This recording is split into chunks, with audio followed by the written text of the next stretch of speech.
may panukalang itong 5,000 subsidy para sa mga PUV drivers.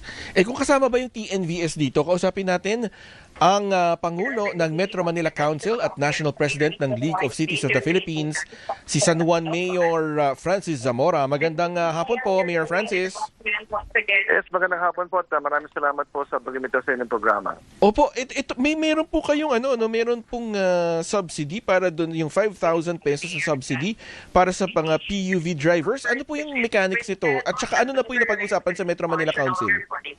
Opo, actually, mainit na balita pa ho ito, kasi kakalabasan ko namin ng Malacanang about 4 hours ago. At nagkaroon na ho kami ng isang pagpupulong na pinamunuan po ni Executive Secretary Ralph Recto sa utos na rin po siyempre ng ating mga Pangulong Ferdinand R. Marcos Jr. At napag-usapan ho namin doon kasama sina DSWD Secretary Rex Gatchalian at DOTR Secretary Giovanni Lopez at ang ating mga Metro Manila Mayors na sa tulong po ng pamahalang nasyonal ay makapaghahandog po ang ating gobyerno ng 5,000 pesos na financial assistance sa ating mga drivers ng ating public transport sector. So kasama nga ho dyan ang ating mga tricycle drivers, jeepney drivers, TNVS drivers, UV Express drivers, ganoon din mga bus drivers. Pero unahin lang ho muna yung mga tricycle drivers sapagkat meron na ho kasing listahan ang mga lokal na pamahalaan nito sa ilalim ho ng aming Tricycle Regulatory Board. So dahil ready na ho ang listing nito, sila ho ang unang mahandugan ng ayuda na nagkakahalagang 5,000 piso starting next Tuesday po yan. Pero yung ibang mga nabanggit ko ng mga drivers, maghintay lang po kayo, wag ho kayo mag-alala sapagkat mapapasama rin po kayo. Ang kaibahan lang po, ang mga lokal na pamahalaan, wala ho kaming listing ng mga drivers nito sa mga jeepney, sa TNVS, sa mga UV Express, sa mga bus. Yan po ay magmumula naman po sa LTFRB at sa DOTR. So we just have to coordinate with them para ho ma-generate yung master list ng ibang mga drivers. But then again, nais kong banggitin ho sa lahat na ang mga binanggit ko ho kanina ng mga drivers sa ating public transport sector ay makakatanggap po ng 5,000 pesos. Oo. Mayor, saan manggagaling yung pondo?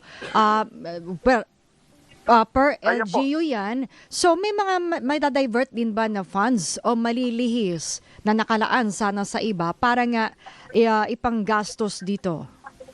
Okay, ito po ay manggagaling sa pondo ho ng DSWD na pinaliwanag ko kanina ni Secretary Rex Gatchalian na meron naman po nakalaan na pondo ang DSWD dito sapagkat ito ay pumapasok sa kanilang AX program o yung Assistance to Individuals in Crisis Situations sapagkat ang mga nabanggit nga na sektor, mga mamamayan nating nasa public transport sector ay directly affected ng crisis langis dahil nga po sa giyera sa Gitlang Silangan. Syempre, yun na naman tayo yung full transparency or para masiguro natin na doon talaga mapupunta yung ayuda sa mga sektor.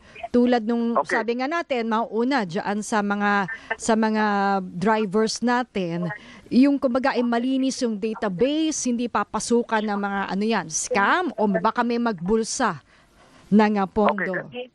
Ganito po yun, ang mga mayors po ang magsasubmit sa DSWD through a template that they will be giving to us. Tapos ang DSWD po magsa-certify na ang mga pangalang ito ay indeed mga drivers po natin sa ating mga TODA, sa ating mga lungsod. At ganoon din na that's why hindi namin nabandali yung listahan ng mga TNVS, UV Express, sa jeepney, tsaka sa mga bus dahil wala nga ho kami hawak pa niyan sa ngayon. Hindi ho kasi sakop yan ng lokal na pamahalaan. Ang sakop lang ho namin under the Tricycle Regulatory Board ay yung mga tricycles. So kaya sila unang hahandugan muna dahil ito na nga ready na yung mga listing and then the other list po i-generate na ho yan agad-agad. So after ng tricycle, posibleng sumunod na yung jeep, bus, UV Express, TNVS, TNVS. kasama rin. That's correct po, yeah. Oo. Okay. Yung sinasabing pangmadalian tong solusyon na to, kumbaga hanggang kailan kaya ito? Kasi di ba, sinasabi rin natin hanggang kailan yung giyera sa gitnang silangan. So, meron ba tayong parang tinitingnan na timeline? Well, actually, wala talaga nakakaalam kung gaano katagal aabutin itong crisis na to, no, tayo maasa na ma-resolve nga agad. Ganun pa man, binanggit naman po kanina ng ating pamahalang nasyonal na ano man ang mangyari ay maglalaan sila ng pondo para tumulong sa ating mga mamamayan. At we will monitor the situation as it progresses. No? Importante, initially, meron na hong ayudang mahandog at agad-agad po next week magsisimula na po yan. Yung 5,000, Mayor, ano to, buwanan ba to o hanggang anong sakop nito? O one time muna? One time ho muna siya, but in case kailangan daw ho ng second wave, ay kaya naman daw ho gawin niya ng national government. All right, sige po.